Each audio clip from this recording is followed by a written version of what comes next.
Student Affairs Department. But the paper was returned again to Mr. Barcelona, stating, and among others, that Mr. Barcelona's group should change some provisions, particularly in the objectives of the Political Science Society. And they were advised to change the name from Political Science Society to Social Science Society. Hence you have the society now with this name. And well, in the first year of the Social Science Society's existence, it's understandable that some problems have to be encountered. One, the inability probably of the group to convince some students, particularly at Lanza. Within the university, the interest was not very high, particularly in the first month of its operation. I think ultimately the students will realize that this organization is important to their well-being as students.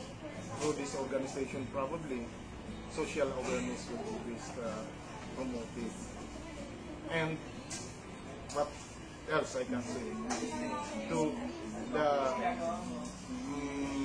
officers and members of the Social Science Society, congratulations for doing good work and keep up the good work. Congratulations. Actually, I've been here for the past 20 years.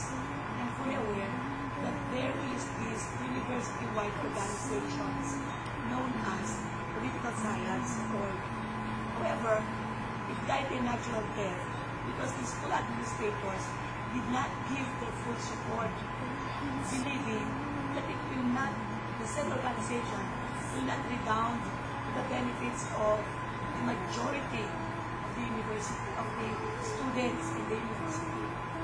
And from then on, many students clamored for a revitalized political science organization.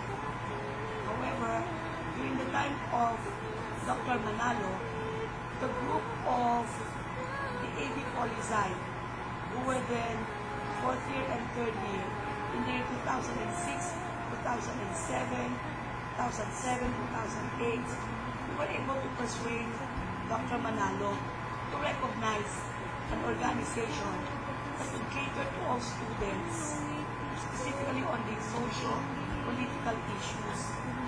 And through the effort of the AB Poli-Sci, in the year 2007 to 2008, we were able to receive the permission to be a de jure social sciences society. And that was the birth of the Sci Society.